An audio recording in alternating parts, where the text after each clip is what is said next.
അസ്സലാമു അലൈക്കും വറഹ്മത്തുള്ളാഹി. ബിസ്മില്ലാഹിർ റഹ്മാനിർ റഹീം.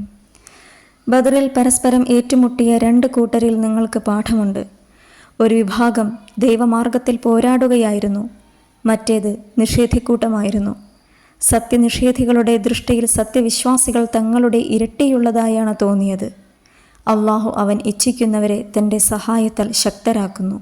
തീർച്ചയായും ഉൾക്കാഴ്ചയുള്ളവർക്കൊക്കെ ഇതിൽ വലിയ ഗുണപാഠമുണ്ട്. സൂറത്തുൽ ആലിമ്രാൻ 13-ാമത്തെ സൂക്തം. അനുയായികളുമായി കൂടിയാലോചിച്ചും അവരുടെ പിന്തുണ ഉറപ്പുവരുത്തിയുമാണ് നബി സല്ലല്ലാഹു അലൈഹി വസല്ലം ബദറിലേക്ക് പുറപ്പെട്ടത് തന്നെ. തികഞ്ഞ അച്ചടക്കവും സമർപ്പണവും അനുസരണവുമാണ് സ്വഹാബിമാർ ബദറിൽ പ്രകടിപ്പിച്ചത്.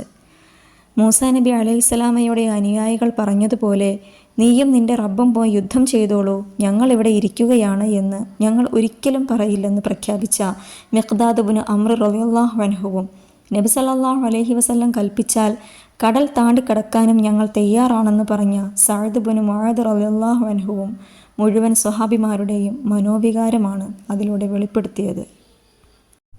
സാധ്യമായതെല്ലാം ചെയ്ത ശേഷം അവയിൽ വിശ്വാസമർപ്പിക്കുന്നതിന് പകരം അള്ളാഹുവിൽ സഹായം തേടുകയാണ് നബി സല്ലല്ലാഹു അലൈഹി വസല്ലമയും അനുയായികളും ചെയ്തത്.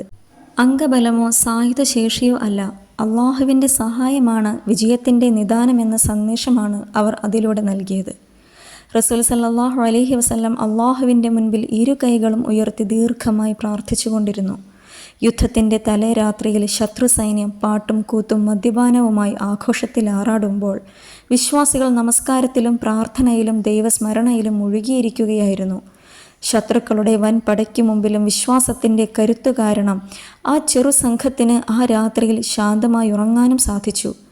ബദരീങ്ങളുടെ വിശ്വാസവും പരലോകബോധവും സ്വർഗമോഹവും ത്യാഗവും സമർപ്പണവും നേതൃത്വത്തോടുള്ള അനുസരണവുമാണ് അവരെ ദൈവിക സഹായത്തിനും അതിലൂടെ മഹത്തായ വിജയത്തിനും അർഹരാക്കിയത്. മറ്റെന്തെല്ലാം ഉണ്ടെങ്കിലും ഈ ഉപാധികൾ മുഴുവൻ പൂർത്തിയാക്കാതെ വിജയം വരിക്കാനാവില്ലെന്ന് പിന്നീട് ഉഹദും ഹുനൈനും മറ്റും തെളിയിക്കുകയുണ്ടായി. ബദർ സംഭവം നമ്മെ യുദ്ധം പഠിപ്പിക്കുകയല്ല, മറിച്ച് ഒരു വിശ്വാസിയുടെ ഇഹലോക ജീവിതം യുദ്ധമാണ് എന്ന് പഠിപ്പിക്കുകയാണ്. ഈ ജീവിതത്തിൽ നമുക്ക് വേണ്ടതും ബദറിൽ അവർ നേടിയെടുത്ത ത്യാഗത്തെയാണ്. വിശ്വാസവും പരലോകബോധവും സ്വർഗമോഹവും ത്യാഗവും സമർപ്പണവും ഇതൊക്കെ ചേരുന്നതാണ് ഒരു വിശ്വാസിയുടെ ഇഹലോക ജീവിതമെന്ന് പറയുന്നത്. അതിലേക്കുള്ള ചുവടുവയ്പ്പായിരുന്നു യഥാർത്ഥത്തിൽ ബദർ. ബദർ നമ്മെ പഠിപ്പിക്കുന്നത് ഇതൊക്കെയാണ്.